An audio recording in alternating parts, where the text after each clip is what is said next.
One of the things that we should look at again, back to the leaves of trees. The leaves of trees have an evaporative cooling effect on the ambient environment. The USDA estimates that one large tree produces roughly 1,200,000 British thermal units of cooling, which means, 750, an acre is about 540 million British thermal units a day of cooling.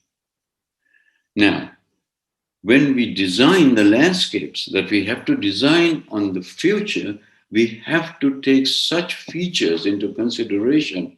Otherwise, we are going to be lost. Now, what we have to do is we have to recognize the ecosystem value, the services produced by a leaf. In this picture, under the current economy, we can pluck the breadfruit and it has value in the marketplace, but only after it is plucked and sent to market.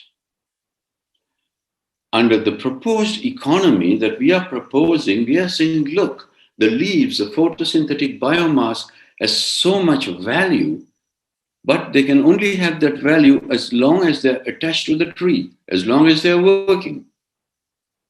So if there's a way that we can keep the leaves on the tree and keep it working and give it a value, then not only can we produce more and more of ecosystem services, but we can think about creating a new economy, which for the first time can begin to put a value on life.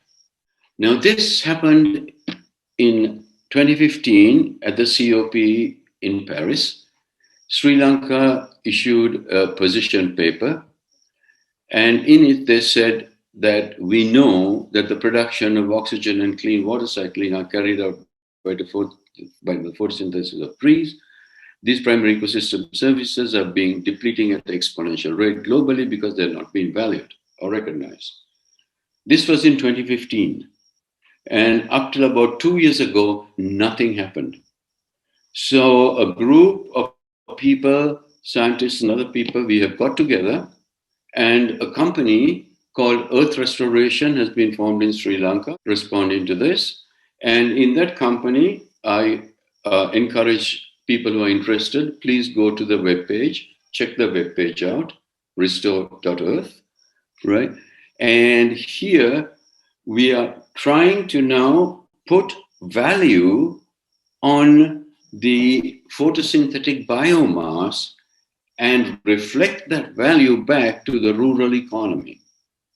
We believe that this is one of the few ways in which we can begin to address the current impact on the ecosystem services that I spoke about. What I told you now were the companies and the activities that are going on. But let me come back now to where we started. The paradox, how humans and trees.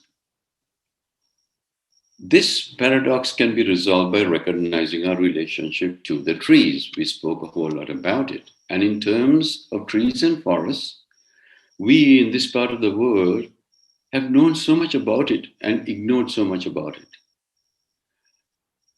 The Buddha says, a forest is an organism of great benevolence and kindness, giving freely of its life processes, asking nothing in return.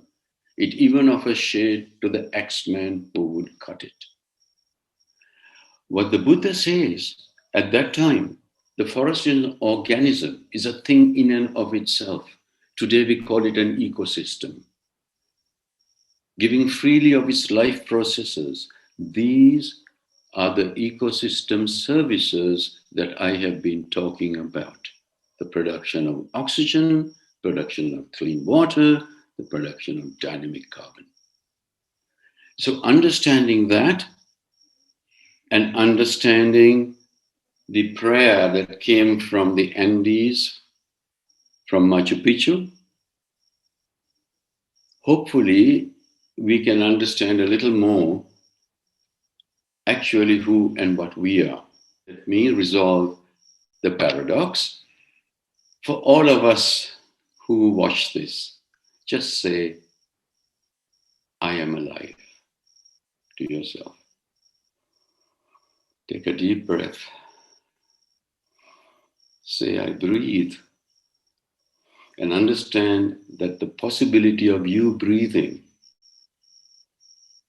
that truth was that the air you breathe was made breathable by a plant somewhere, sometime in the past.